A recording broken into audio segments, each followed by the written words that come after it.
Vous êtes en train d'écouter un podcast Urbania. Je m'appelle Mathieu, je travaille pour Urbania et on va faire une table ronde sur le wokisme. Donc bonjour à tous, bande de gauchias. Bonjour à toutes celles et ceux qui sont venus nous écouter ici à Paris, terre woke par excellence. Et bonjour à celles et ceux qui nous écoutent en podcast, car c'est un podcast avec des AirPods vegan, on l'espère. Le wokisme, c'est un peu comme Anne Hidalgo. Tout le monde lui en veut, mais personne ne sait pourquoi. Anne Hidalgo, là. Voilà, c'était l'introduction. Aujourd'hui, on va parler du wokisme et on va notamment chercher à savoir si défendre les minorités, c'est un privilège de riches ou pas. Et pour en parler, on accueille bien fort 3 personnes dont je vais tirer un portrait vraiment très court et très approximatif. Un tonnerre d'applaudissements d'abord pour Lou Trottignon. Lou, tu es un humoriste trans non-binaire et comme tu le dis si bien, personne ne sait vraiment ce que ça veut dire, même toi. Tu grandis dans les Yvelines, terre vraiment pas woke, ta belle-mère te prête des livres féministes, tu découvres le patriarcat, du coup tu te mets à bosser dans un club de striptease, et puis vu que les hommes désemparés sexuellement t'ont visiblement fait beaucoup rire, tu prends des cours de stand-up, tu fais tes premières scènes ouvertes, et pouf, tu prends un spectacle où tu racontes toute ton histoire bien mieux qu'aujourd'hui. Lou Trottignon, merci d'être là. Merci. Des choses à redire sur ce portrait? Non, très bien. Le patriarcat, c'est mal. Ouais, super. Merci. Nous accueillons également Margot Mahoudo. Tonnerre d'applaudissements. Margot, tu es docteur en sciences politiques. Tu as écrit un bouquin sur la panique woke, anatomie d'une offensive réactionnaire qui parle de la panique woke. Il n'y a absolument rien sur ta vie privée sur Internet, donc je vais t'inventer un parcours si tu ne vois pas d'inconvénient. Tu es donc né au Brésil, dans une favela de Sao Paulo. Dernière d'une fratrie de 14 frères et sœurs, tu mènes une vie de bandita pour subvenir aux besoins de ta famille. Un jour, tu voles un touriste allemand, mais était-ce vraiment un touriste ou bien un descendant de nazi? Dieu seul sait. Et à l'intérieur de son portefeuille, tu découvres un ticket gagnant du loto. Avec 180 millions de réals brésiliens en poche, tu prends un billet d'avion pour Paris où tu étudies dans l'ordre le bâton du diable, l'œnologie et puis les sciences politiques. Aujourd'hui, tu es marié à Bernard Arnault, avec qui tu as 7 enfants, un berger américain miniature qui s'appelle Corinne. Margot, merci beaucoup d'être là. Des erreurs factuelles dans ce portrait, peut-être? Le berger allemand s'appelle Justine. Autant pour moi. Et enfin, nous accueillons Thomas Chatterton-Williams. Du bruit pour Thomas. Thomas, tu es un écrivain américain, aujourd'hui installé à Paris, ce qui explique que tu parles très bien français et que toi aussi tu détestes Anne Hidalgo. Tu es donc né aux États-Unis d'un père noir et d'une mère blanche. Tu publies un livre à 29 ans sur la culture hip-hop, puis un deuxième sous forme d'autoportrait. Tu écris pour le New York Times Magazine, et puis boum, en 2020, tu chopes le Covid et tu deviens soudainement hyper méfiant envers le wokisme, un effet secondaire du virus encore mal connu. On pourrait te situer dans le camp des critiques bienveillants du wokisme, mais vu l'endroit où on se trouve aujourd'hui, tu seras considéré comme le Éric Zemmour de cette table ronde. J'espère que tu comprends. Thomas, merci beaucoup d'être là. Je précise juste que Thomas comprend très bien le français, mais aimerait répondre en anglais. Et moi, je suis une bille en anglais, donc voilà, démerdez-vous. Ça te semble être un portrait honnête et juste, Thomas? Oui. Super, merci. Alors, ces dernières années, on semble assister à une sorte de scission au sein de la gauche. Je ne sais pas si vous avez vu. Il y aurait la gauche sociale qui s'intéresse à l'organisation de la production, la redistribution des richesses, au vrai sujet de bonhomme, quoi. Et la gauche sociétale qui s'intéresse plutôt aux droits individuels. Le mariage pour tous, PMA, GPA, avortement, droits des personnes transgenres, droits des femmes, antiracisme. Tous ces sujets un peu d'homme soja, quoi. Hein, qu'on pourrait regrouper tout ça sous la houlette du wokisme. Est-ce que, Margot, tu trouves que c'est une bonne définition du wokisme? Absolument pas. La raison, enfin, je pense que c'est pour les gens qui parlent de ce terme, probablement ce qu'ils ont voulu dire en quelque sorte, c'est-à-dire une vision du monde dans laquelle cette obsession, soi-disant, d'une dite certaine gauche, et jamais trop définie, sur les questions d'identité et de droit, pousserait à des tentatives, en fait, à des envies qui seraient liberticides, en réalité, et qui iraient trop loin.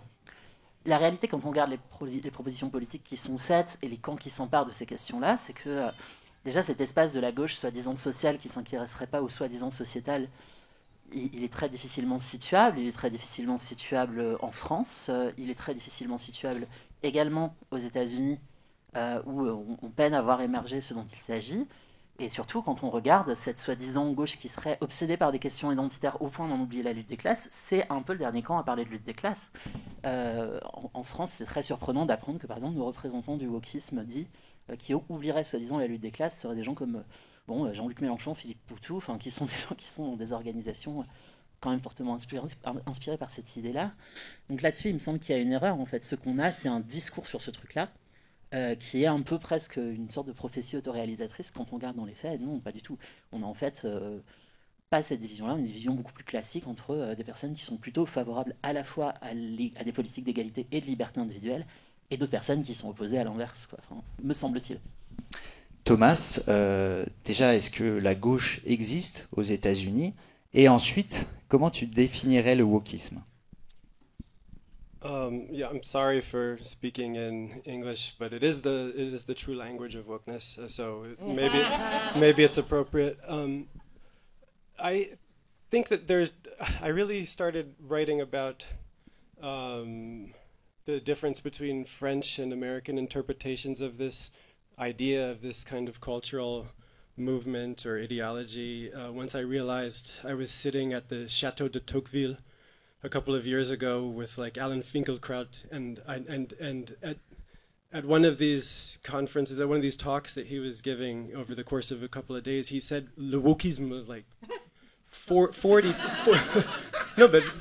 times or something in 30 minutes. Le wokisme, and it struck me as really not fitting my experience living in France. That it was almost like, imagine if this society had a problem, and we'd call it le wokisme, but it's really something that seemed to me to be a discourse that was fitting in America, coming out of a kind of university culture that then was transmitted through social media and became a kind of way of identifying one's self and positions in American conversations, but it didn't feel to me like it was addressing a problem that really has occurred in France. I often feel like France is a decade or two behind America in a lot of ways. I remember sitting in the Hotel Amour and seeing a bourgeois white woman slap her kid at dinner, and I haven't seen a white woman spank a child in America in decades. That just doesn't happen, but it still happened in France. You still see, people smoke in ways that they don't in the United States and France when they're pregnant or things like that. Cultural differences lag, or cultural norms lag between the two societies. So it felt to me like wokeness isn't necessarily a scourge here the way it is in America, but for me, I define wokeness as a kind of, it's a term that, first of all, I think isn't very helpful because usually in America, at least, and I think in France too, if you say wokeness, you're signaling that it's pejorative already. You're signaling that it's a critique, so you're not actually going to reach anybody that you would persuade. But what I think is meant by that is a kind of cocktail of views about race, gender, sexuality that are extremely progressive and are challenging traditional ways of thinking about these conversations. And so, at first, it was a response to problems in society that are real, and then I think it became a kind of gatekeeping language and way of signaling that you're on one side of a debate that became counterproductive. I'm sorry for going on so long in a foreign language, but it's a really complicated term, and I think that when you want to critique wokeness or when you want to talk about the ideas that you are championing, it's better not to use the shorthand of the term itself, because I think it confuses more than it clarifies, and it's more a way of signaling that you're on a team or not on a team. Donc il a dit qu'il était très content d'être là.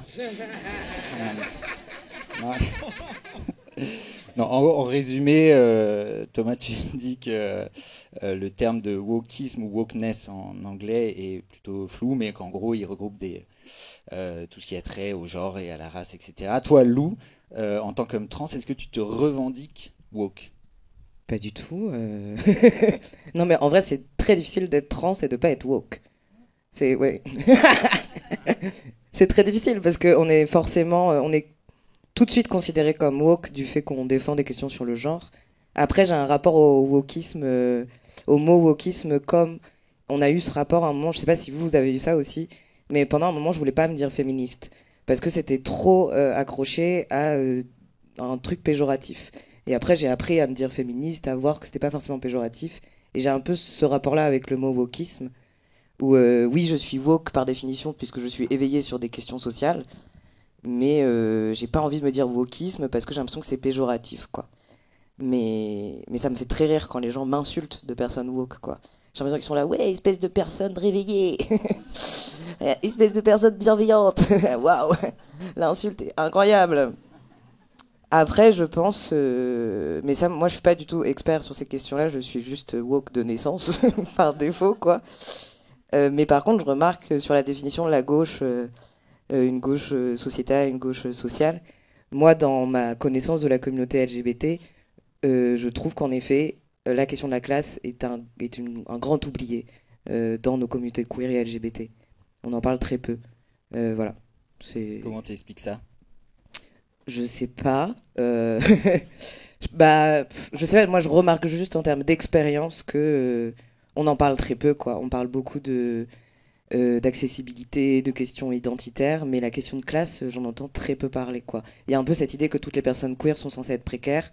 C'est pas du tout le cas. Il y a différentes personnes de différentes classes sociales. Et je pense que ça, c'est un truc à adresser dans la communauté LGBT, en tout cas. Celle que je connais. Et pourquoi, peut-être Margot, mais pourquoi on a tendance à séparer ces deux pôles, on va dire, le pôle social et le pôle sociétal?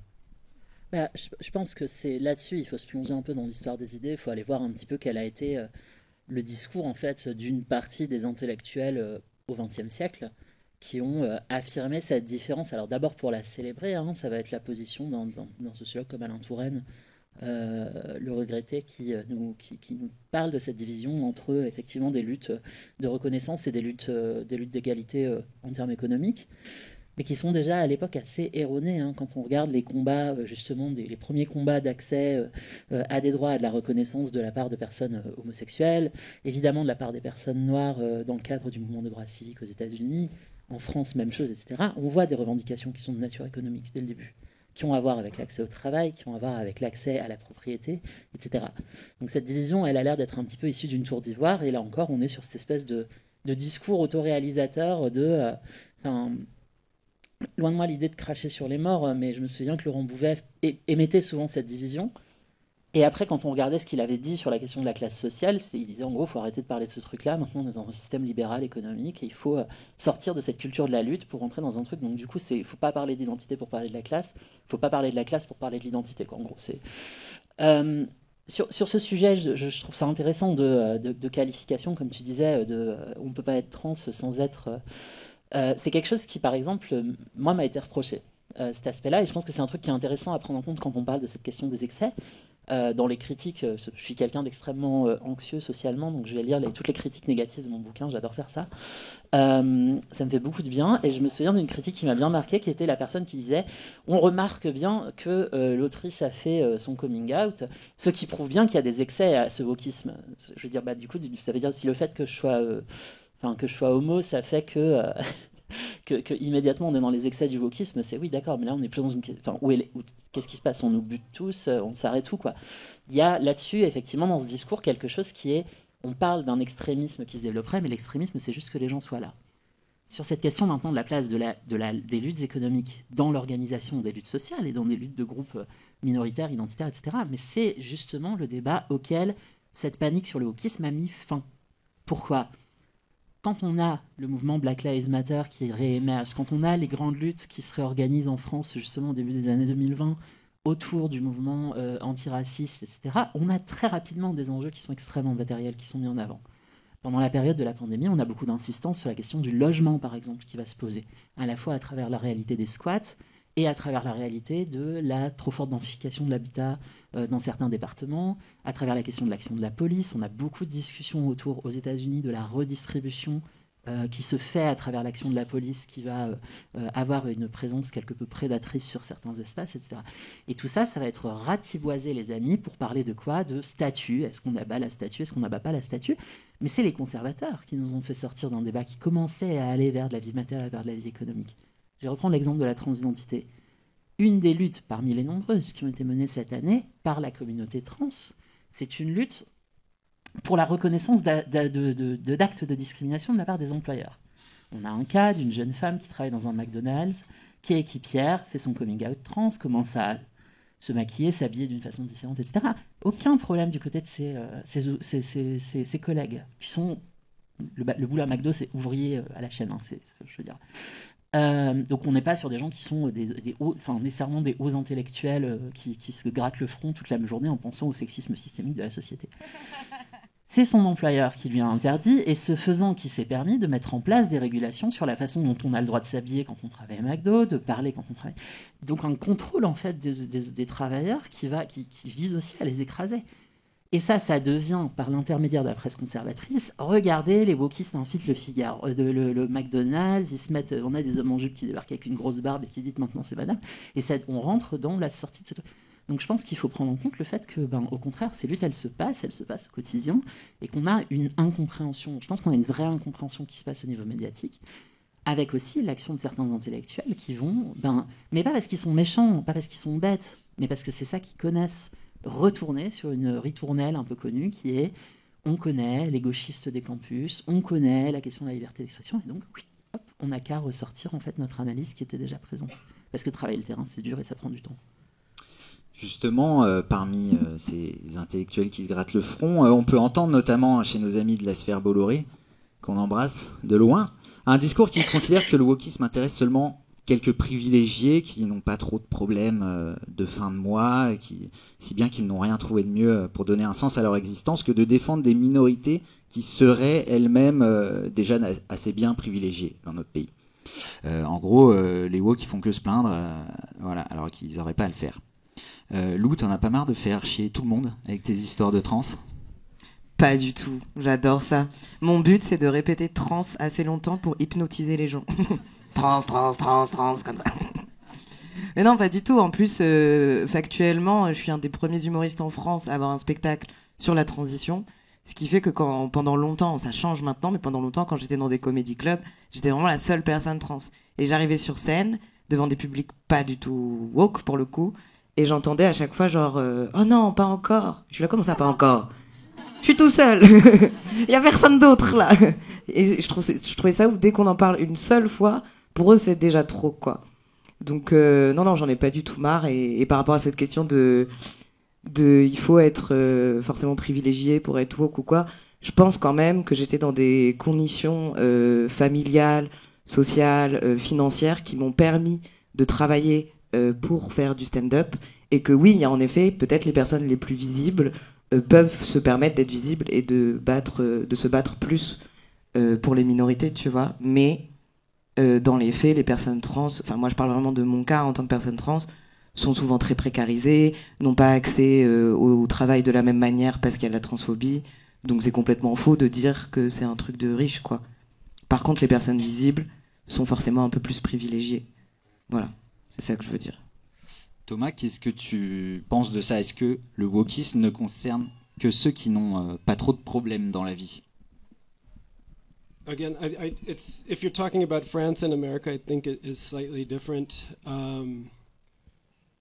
But certainly in the American context, it's a kind of luxury belief often that is a language that's only available with a certain amount of education. And it implies a kind of prestige to it. I think if Marxism is the redistribution of material goods, wokeness is a kind of redistribution of recognition and prestige from those who have to groups that are considered marginalized. But it's a game that only people that understand how to play it can succeed in. And so in my life, you know, I know very few working class people of any color that are truly concerned with wokeness or that speak in the codes that work. Very few black Americans, and this is actually something that's become quite a political problem in America. It's one of the things that's alarmed a lot of the knowledge class. Why are so many black men and Latino men without educations moving to Trump and away from the Democratic Party? I think it has something to do with way of speaking that is exclusionary if you're not already privileged. In France, I think it's a bit different. I have a lot of respect for someone like Rokhaya Diallo, who's considered, there are French intellectuals, quite successful French intellectuals that I personally like here, who have said things to me over dinner like Rokhaya Diallo is a terrorist, and I've said she's like a moderate intellectual talking about very kind of basic notions of there's a problem with police brutality or things like this, things that are not at all extreme in an American context, but here in France are considered so woke as to be she's actually somebody who should be shut down, and that was kind of surprising to me. It's one of the moments watching her and watching reactions to someone like her, that's when I started to think, France really isn't that woke, and there is a problem and a critique of wokeness to be made, but it's not applicable to every single society in the same way. I think actually France in many ways is quite a conservative traditional society. I mean, it's hard to, I mean, it's obviously to the left of America in many ways in terms of socialism and things like that. But in terms of how identities are, I mean, France is a society that doesn't officially recognize identity. So there's a kind of soft laïcité that France could move towards that I think would be considered more woke, that would actually make the society operate better. But there's also there's a way in which America could move towards a French kind of universalism that I think would make America work better. There's a kind of way that both societies do some things well and get some things wrong, and wokeness, like a modulation of the wokeness barometer or thermometer could help. Margot, sur ce que Thomas a dit, notamment sur le fait qu'il faut avoir un minimum d'éducation pour comprendre les concepts woke, qu'est-ce que tu en penses? Oui, c'est vrai. Je pense qu'il y a plusieurs choses à répondre, mais la première chose, c'est de constater que oui, bien sûr, toute forme d'action, enfin de discours intellectuel sur la société, quelle qu'il soit, est obscur. Et c'est un vrai problème. Ça a été fétichisé par certains intellectuels. Je viens du champ de la sociologie. C'était toute la position de Pierre Bourdieu sur pourquoi est-ce qu'il écrivait des livres qui étaient imbitables. Concrètement, c'était parce que il avait des choses qui allaient contre le sens commun, et donc il fallait développer un langage spécifique. Et ensuite, il y a une forme de snobisme. Il y a une forme de snobisme dans les milieux intellectuels. Il y a une forme de snobisme chez les gens qui écrivent, qui est détestable. Il n'y a pas de doute à avoir là-dessus. Mais j'ai envie de dire, quand un gugus comme Éric Zemmour vous sort des théories sur le grand remplacement, sur machin, c'est des théories qui sont extrêmement abstraites, de fait, qui viennent d'ailleurs d'auteurs qui sont des littérateurs à la mort moelle-neu, qui écrivent leurs romans, là, qui sont bloqués dans une espèce de fétichisme du style qu'on trouve chez les auteurs réactionnaires, qui sont tout aussi abstraits et imbitables que la gauche, mais qui n'ont pas cette aura d'incompréhensibilité qu'on balance sur les universitaires. Maintenant, il y a un autre problème, qui est l'organisation du mouvement social. On ne fait pas la révolution avec des bouquins de 255 pages sur les inégalités de classe dans le système industriel, machin. Enfin, vas-y. Non, je disais, sauf si on les lance. Sauf si on les lance. Mais, cependant, il faut voir l'inverse aussi. Il faut voir ce qui a été mis en face au nom de la soi-disant défense d'une forme de populisme et au nom de la soi-disant défense de Joe Sixpack, etc., qui a été une politique extrêmement abstraite sur le plan idéologique. Je veux parler de la politique de type comme Ron DeSantis, qui peut être poussée par l'agenda 2025 des Républicains actuellement, mais ce qui est poussé en France par une partie de notre actuel gouvernement majoritaire élu et désiré par la majorité des Français qui ont absolument voté pour les Républicains, et c'est ça qu'ils voulaient, qui sont des doctrines complètement déconnectées de toute forme de réalité, qui sont des doctrines qui sont extrêmement liberticides. Et moi, ça m'inquiète beaucoup qu'on ait eu toute cette discussion, et là-dessus, je le dis sans aucune volonté critique, il y a eu cette lettre que vous avez lancée, qui était un texte, je pense, en tant que tel, très intéressant, dans Harper's Magazine sur la liberté d'expression, et qui a essentiellement organisé autour du débat ce sujet de la gauche qui, par une forme d'hégémonie culturelle dans certains milieux, peut conduire à des formes d'autocensure. Mais il me semble que le coche a été raté dans le même temps, et je ne pense pas que ce soit de la faute des signataires de la lettre ou quoi que ce soit, de pendant ce temps, Donald Trump est en train de mettre en place des politiques par lesquelles il désire réduire la capacité de s'exprimer et d'exister d'un certain nombre de gens. On a ce débat sur les campus, il y a de l'autocensure parce que les pauvres étudiants conservateurs, ils se rendent compte qu'en réalité, les croyances complètement absurdes qu'on leur a mis dans leur tête, dans leur page YouTube, ça marche pas sur un plan scientifique. Mais on parle pas de Ron DeSantis a été se mettre une université dans la poche en politisant complètement le savoir. On a plus d'un dizaine de milliers de bouquins qui ont été interdits par les conservateurs aux États-Unis. On a des gens en France qui nous pondent des soi-disant rapports sur le wokisme où ils disent en fait il faudrait définancer tous les travaux sur les inégalités de sexe ou des personnes, on peut les nommer. Nathalie Henich, sociologue, respectable, pas de problème, travaille sur l'art, très intéressant, qui se permet ensuite d'aller à la radio pour dire ma collègue Raquel Eborgui a écrit un article sur les lesbiennes à la plage, c'est pas de la science, c'est pas intéressant. Quand on lui demande qu'est-ce qu'il y a dedans, elle dit je sais pas, j'ai pas lu. Et là-dessus, on ne parle pas de cette demande de censure justement qui, me semble-t-il, en termes de résultats concrets, en termes de politique mise en place, a été complètement démesurée. Je veux dire, les anti-woke ont fait ce que les plus radicaux des soi-disant wokistes n'auraient même pas rêvé de faire. Je veux dire, un couillon qui brûle un bouquin de J.K. Rowling dans son jardin parce qu'elle est transphobe en 2020, c'est le début de 1984, mais des rangées entières de bibliothèques qui sont vidées parce qu'il faut qu'une commission politique pour Ron DeSantis puisse relire les bouquins pour savoir où est-ce qu'on a des trucs qui correspondent pas à la morale chrétienne la plus conservatrice. Là, par contre, ça va, c'est normal, c'est la droite, vous comprenez, ils sont comme ça, ouais, mais ils sont au pouvoir. Donc là-dessus, il y a une question qui me travaille vraiment depuis, qui est pourquoi cette espèce de poids de mesure que je comprends vraiment pas, quoi, qui m'intrigue. Il y a un gros focus sur la menace woke entre gros guillemets, alors que de l'autre côté, les conservateurs qui sont au pouvoir mettent en place des politiques beaucoup plus dures. C'est ça en somme que tu dis. Chez les anti-woke, on retrouve aussi souvent cette rengaine qui considère que les jeunes, notamment, sont aujourd'hui trop fragiles, qu'ils se vexent trop facilement, qu'on ne peut plus rien dire, tout ça parce que le wokisme se concentre plutôt sur l'individu, l'identité, au lieu d'avoir une vision de groupe plus large et que ça fragmente notre société et qu'on va finalement tous mourir dans une guerre civile. Thomas, vous faites un peu partie de ces gens qui pensent ça.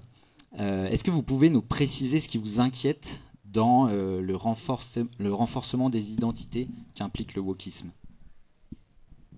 Yeah, I think that it's we're seeing it happen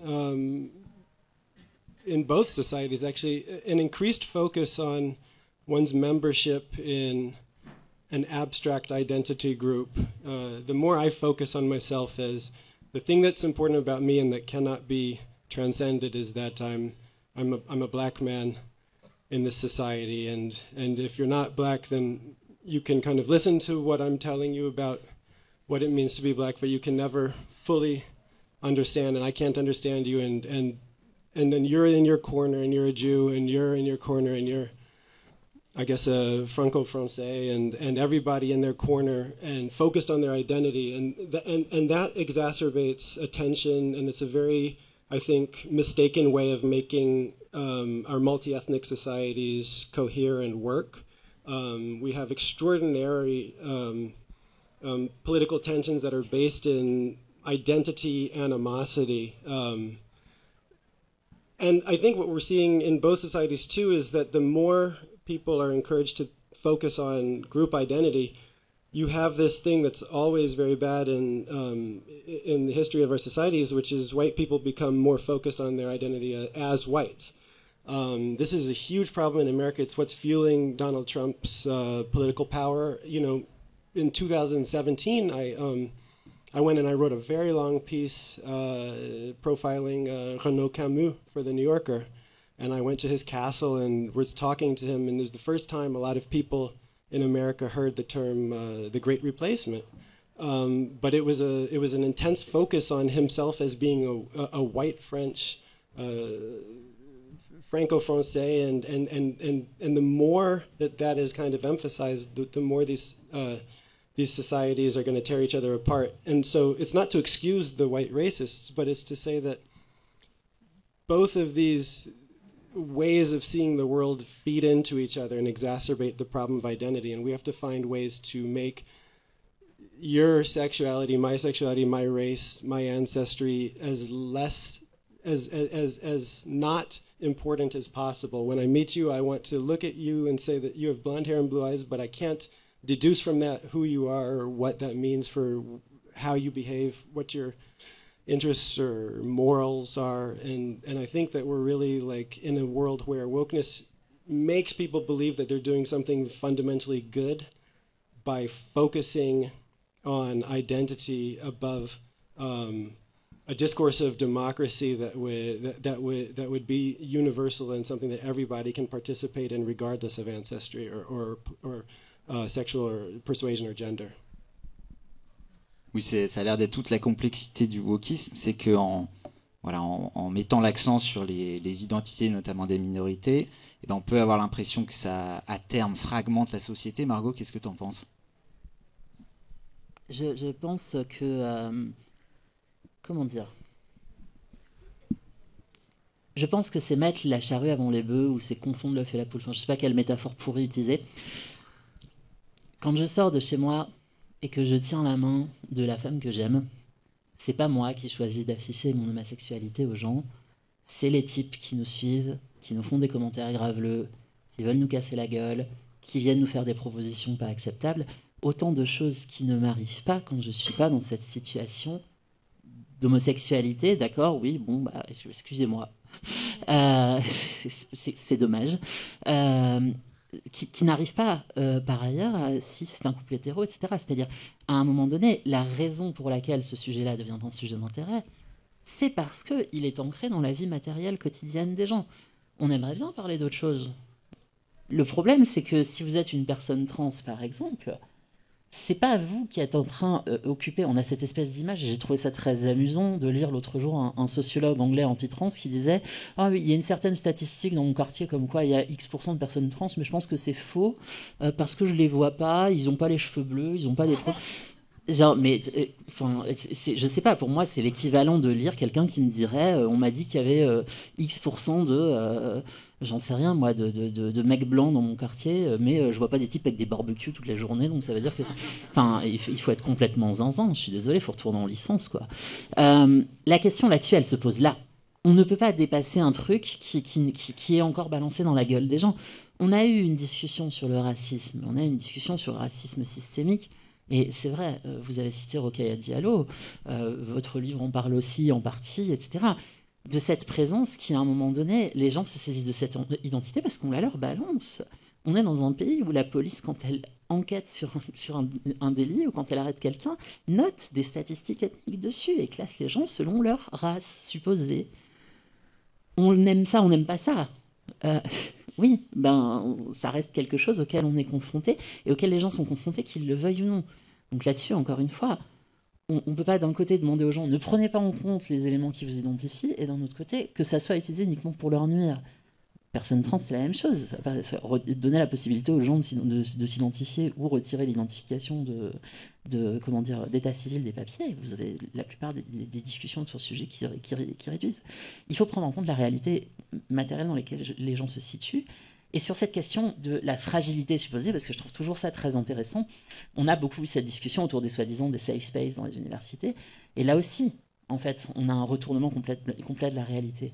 Qui c'est qui a été triggered dans l'histoire quand on a des étudiants homosexuels qui ont commencé à se réunir pour parler de sujets?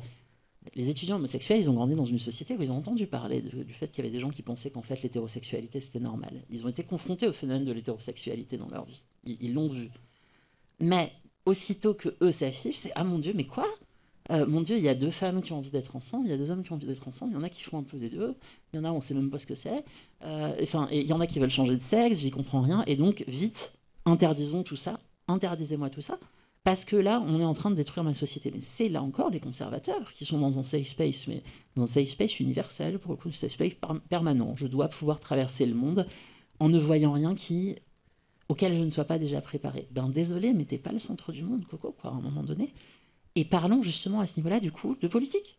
Puisqu'on ne peut pas se mettre d'accord sur les... Le but, c'est pas qu'on s'aime. Le but, c'est qu'on vive dans une égalité minimale, dans une décence minimale.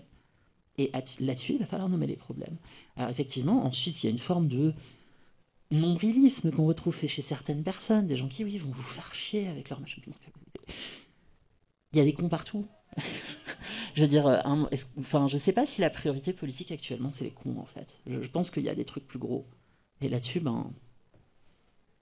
il y a quelque chose d'agaçant en fait. Il y a quelque chose d'agaçant à avoir. Oui, c'est vrai, il y a des jeunes qui se sont découverts ceci, cela et qui sont relous. D'accord. Mais enfin, puisqu'on n'a que 24 heures dans une journée, peut-être qu'on a d'autres priorités que ça. Thomas, je vois que tu fronces les sourcils, mais Lou, est-ce qu'on est trop individualiste aujourd'hui et trop fragile? Alors déjà, je suis vexée par cette question. Non, mais... non, mais j'ai eu 2 réponses hyper intelligentes et moi, je suis hyper influençable. Donc j'étais là, ah oui, oui, oui, ah oui, oui, oui. Comme ça. C'est pour ça que je suis non-binaire. Hein. Mais oui, je pense que... moi, j'ai pas tout ce bagage théorique, donc je pense qu'on est individualiste, mais que c'est normal d'être individualiste, quoi. Ce qui m'énerve, c'est que quand des gens plutôt de droite disent que nous, on est individualistes, parce que eux se cachent souvent sous le drapeau d'une nation et qui disent que du coup, c'est pour tout un pays, mais en fait, c'est pour un pays qui ne leur ressemble qu'à eux, quoi. Enfin, c'est aussi individualiste, en fait. Mais ouais, je sais pas si j'ai raison. Après, moi, c'est vrai que par exemple, je vais donner un exemple très simple. Je peux pas ne pas dire que je suis trans quand je monte sur scène. Sinon, les gens ne m'écoutent pas. Parce que je ne ressemble pas tout à fait à un homme. Dès que je parle, ma voix est pas masculine comme on l'entend dans la norme de la masculinité. Du coup, tous les jours, pour qu'on m'écoute, je dois dire je suis trans. C'est pour ça que j'ai une veste rose et de la barbe, ok? Faut tout le temps expliquer tout. Donc, il y a beaucoup d'humoristes ou de gens dans le milieu qui me disent mais pourquoi tu ne fais que des textes sur la transidentité? Et en fait, moi, tant qu'on arrêtera de m'en parler, j'arrêterai d'en parler. Sinon, moi, dans ma vie, je suis pas trans tout le temps. Je fais d'autres trucs. Je suis pas chez moi, je prends pas mon café avec une fourchette qui était un couteau avant, tu vois. Enfin, genre, il y a pas de... On est pas tout le temps trans, quoi. Quand je suis chez moi, je suis pas trans, je sais pas. Et trans, c'est un mot, par ailleurs, que j'aime pas toujours. Parce qu'il est médicalisé, il est définitionnel, le mot trans. Trans, ça veut juste dire que tu ne te sens pas en accord avec ton genre de naissance. Et tout d'un coup, ça devient une identité que je brandis politiquement, alors qu'à la base, c'est juste une définition de ce que je vis aujourd'hui. Donc je le brandis par défaut. Après, je suis beaucoup plus fouille que mes collègues. Je sais pas comment... Mes amis? Non, ok, trop tôt. Trop tôt, Lou, trop tôt. Patriote. Ouah. Merde, du coup j'ai oublié ce que je voulais dire. Oh non. La fourchette. La fourchette, le couteau. Bon, tant pis, écoute, mon anxiété m'a eu, quoi. Ouais, vraiment, si tu veux rebondir... Bah moi, c'est à chaque fois que je monte sur scène, on me prend pour un canard avec cette voix. C'est vrai. Ouais. Je suis un canard. Je suis un gros canard. Peut-être pour conclure, oui, j'aimerais revenir sur un peu cette scission entre les problèmes sociaux et sociétaux. Comment faire, selon vous, pour réconcilier ces deux gauches qui s'observent, la gauche des ouvriers et la gauche des prides, la gauche des tours et la gauche qui laboure. Pardon. Alors qu'au fond, elles se battent pour la même chose, la justice sociale. Comment finalement allier Jean-Luc Mélenchon et François Ruffin? Oui, j'ai vraiment posé cette question. Peut-être Thomas, je ne sais pas si tu veux répondre à ça. Before I let the conversation shift, may I say one thing about the fragility, because I didn't answer that the last time, but I think there's something that Tocqueville already saw in l'Ancien Régime, when he said, a people that has tolerated the most extraordinary abuse without complaint, as soon as the pressure is lifted, as soon as the boot is taken off of your neck a little bit, will rise up with such a rebellion as to be astonishing. And I think that part of what we're seeing with the conversation around wokeness is that, if we are honest, societies have never been more tolerant of difference, more inclusive, more fair for minority populations. Societies have never even had this many minority populations in the past. There's quite a lot that these societies in the West are getting correct, And there's an enormous emphasis on inequality and on perceived privileges that are not extended to everybody, precisely because these are not societies in which the injustices and inequalities are very extreme. In societies where extraordinary injustice exists, like India, like Saudi Arabia, like many parts of the world, China, there is no such thing as wokeness. It only happens in societies that are already maximally tolerant in comparison to the rest of the world. Et dans des sociétés qui sont globalement riches. C'était ça, voilà, que vous vouliez dire. Oui, vas-y, Lou. Oui, pardon, je rebondis aussi sur... je nique ton talk, hein, mais je rebondis aussi sur la fragilité. Moi, c'est un truc que je retrouve beaucoup dans l'humour. C'est-à-dire que nous, on nous dit qu'on est trop fragile parce que des fois, on est là, écoute cette blague où tu fais un appel au viol pour une personne trans connue, c'est pas méga drôle, c'est vraiment arrivé dans le milieu du stand-up. Là, on nous dit, vous êtes fragile. Moi, j'ai une blague où je dis, statistiquement, c'est moins dangereux de nager avec des requins que de sortir avec un mec cis hétéro. C'est statistique. Et là, j'ai vraiment eu des mecs qui ont dit, écoute là, je suis blessé. Et pour moi, elle est là, la fragilité, tu vois, elle est pas forcément chez nous, quoi. Voilà, c'est tout ce que j'avais à dire, en fait. Bien dit. Margot, peut-être pour conclure sur comment voilà, Jean-Luc Mélenchon et Ruffin, comment on les met ensemble. Pardon. J'ai l'habitude de dire, si j'avais la réponse à cette question-là, je ne serais pas en train de vous parler, je serais déjà millionnaire, on vivrait dans une société idéale. Je pense que la question, malheureusement pour la gauche, la réponse, elle a toujours été la même. On connaît notre travail, en fait. Notre travail, c'est s'organiser parmi les collectifs de référence, se placer sur des luttes qui sont à la fois radicales et réalistes de façon à obtenir des gains concrets dans la société qui vont donner un peu plus de force à notre classe afin de pouvoir gagner plus de trucs.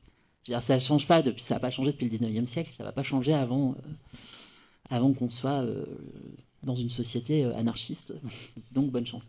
Par contre, je pense que il y a, comment dire, une forme d'hypocrisie à laquelle il ne faut pas céder. Comment le dire poliment ? Une partie de la gauche intellectuelle se sent coupable.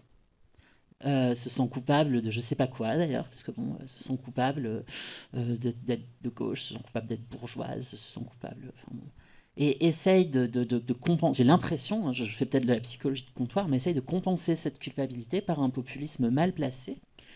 Je vais prendre un exemple qui nous vient des États-Unis. Pour le coup, quand l'actuel candidat à la vice-présidence républicain, J.D. Vance, a sorti Hillbilly Elegy, son bouquin, il y a énormément d'auteurs états-uniens libéraux qui ont d'un seul coup fixé comme si ce type-là était la voix des parias. Alors il s'avère que non, en fait c'est un type qui était arrosé de pognon par un milliardaire d'extrême droite. Enfin... et qui écrivait de la propagande comme les autres, mais parce que ces auteurs-là étaient aussi déconnectés du mouvement social. Ils ne s'intéressaient pas à ce qui se passait dans les syndicats, ils ne s'intéressaient pas à ce qui se passait dans les entreprises, ils ne s'intéressaient pas à ce qui se passait localement. Et d'un seul coup, on trouvait leur espèce de populiste de service qui leur disait des trucs qui leur faisaient plaisir. Il faut raccrocher avec le terrain, le mouvement social, il est existant, il faut qu'il se renforce. C'est ça qu'il faut que la gauche fasse, et ça prendra le temps que ça prendra. Mais maintenant...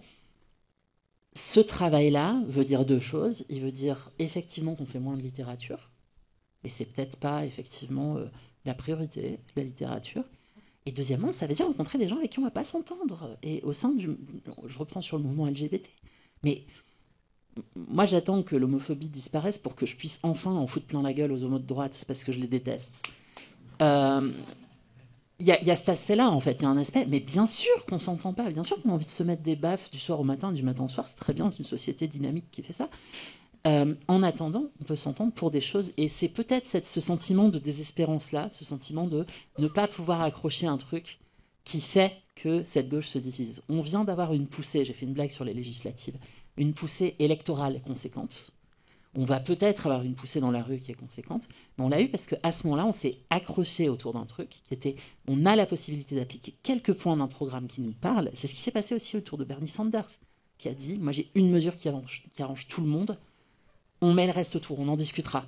Mais pour le moment, on a ce truc-là où tout le monde est d'accord, on y va. C'est ça qui nous manque en fait. C'est pas un cadre théorique, c'est pas un machin. Ce qui me semble-t-il nous manque, c'est de se dire...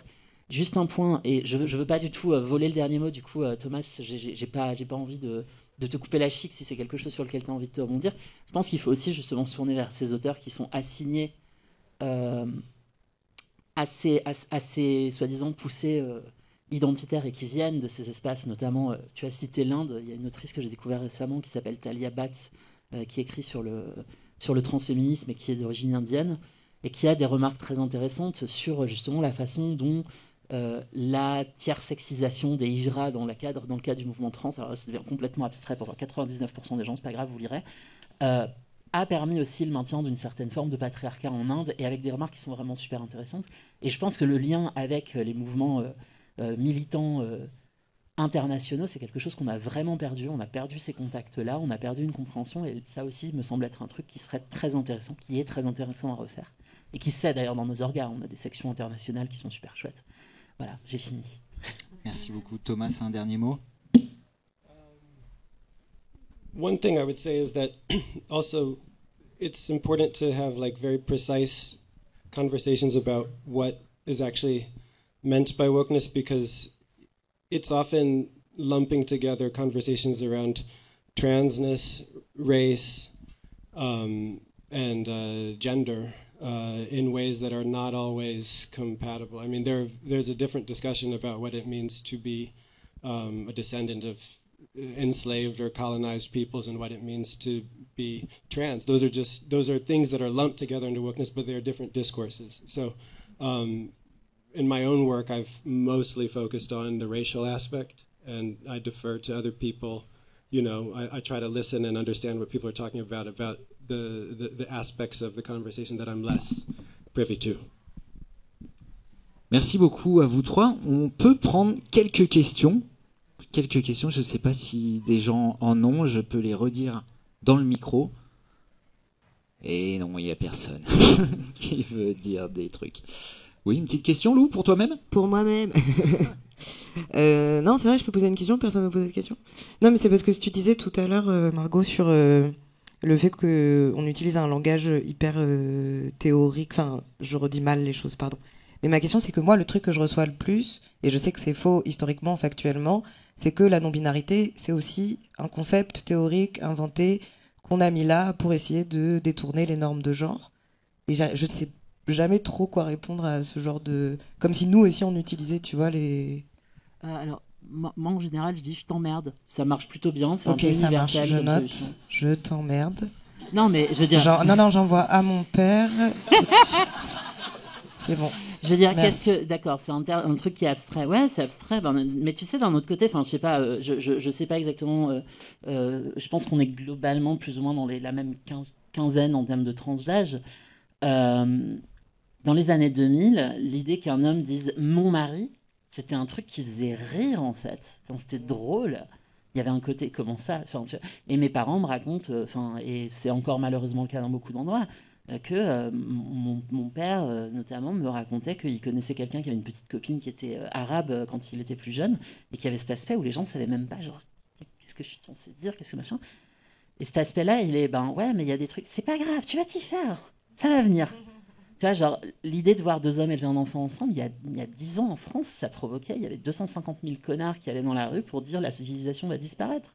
Et actuellement, l'idée que quelqu'un change de sexe conduit à cette même réaction, tu vois. Il y a un côté... Non, mais quand je dis c'est de dire je t'emmerde, c'est aussi à un moment donné, il faut vivre les choses pour les comprendre. Ben, ton daron, il a un enfant qui est non-binaire, maintenant, il va bien finir par comprendre, quoi. Enfin, tu vois, ou alors il comprendra pas, puis vous parlerez plus, puis c'est la vie, quoi. Enfin, je te le souhaite pas. Mais à un moment donné, c'est aussi ça qui se passe, quoi. Il faut avoir un minimum de curiosité, et c'est pas nécessairement... Enfin, tu vois, genre... C'est pas non plus hyper compliqué à comprendre. J'ai pas envie de m'identifier ni aux hommes ni aux femmes. Voilà, voilà. Enfin, je sais pas...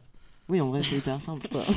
Mais il y a une dimension parfois aussi de mauvaise foi qui se place dans ces discussions. Je veux dire, la première règle de l'intellectuel transphobe, c'est de faire comme si tout ça était incompréhensible en sortant ah là là, mais alors non, mais alors c'était une femme qui est devenue un homme, qui est une femme maintenant, qui est un homme qui était un homme avait d'être une femme. Je veux dire, ça va, arrête de jouer au con, quoi. Enfin, je sais pas, c'est pas si difficile que ça.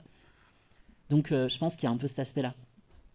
Et le temps arrangera les choses, peut-être, c'est ce que tu voulais dire. Pardon, tu voulais... Non, c'est bon, j'arrête de parler. Ouais. Une petite question là devant, ouais, vas-y. J'ai... Enfin, moi, j'aime toute cette expression individuelle, vouloir affirmer, j'ai écouté ce que vous avez dit par rapport au sujet d'intérêt. Je vais juste répéter la question. En gros, si je résume bien, tu dis qu'on parle un peu trop des questions d'identité et de genre, et que du coup, ça amène une part d'ombre sur d'autres sujets historiquement à gauche, comme l'écologie. C'est ça, si je reprends ta question. Non, ça suffit, tu arrêtes de... Vas-y. C'est ça, en gros. Je peux ? Je la reformule en très court. Vas-y. Oui, mais en tant que personne qui a un genre, comme tout le monde, mais enfin, qui est trans, ça m'énerve aussi. Le fait que, notamment, la transphobie monte en France et tout, c'est un déplacement des problèmes qui nous retombent dessus, et on fait comme si c'était la priorité et tout. Alors c'est très important, il faut en parler, mais pour moi, encore une fois, je sais pas si j'ai raison, mais c'est un déplacement pour ne pas parler des génocides en cours, pour ne pas parler d'écologie, et on se met à dos toutes les personnes. Enfin, on dit c'est les personnes trans le problème c'est les questions de genre. Donc je suis d'accord avec toi, même en tant que personne concernée. Je trouve que c'est un déplacement du problème, de ouf. I just want to say one thing about climate. I think wokeness is not exactly the same as all of the issues that concern the left. I think wokeness is much more, at least in America, it's much more a conversation about identity than it is about ecology. But also, conserving, in Europe, conserving the land and caring about the climate can be a very far-right position too, and not necessarily woke at all. It can be a Nazi position even. So when I think of wokeness, I don't necessarily overlap it with climate or even necessarily socialism. It's not always the same thing. Merci beaucoup, je suis désolé, on doit couper court à cette conversation. C'était très intéressant. Merci beaucoup à vous d'avoir écouté. Et à bientôt.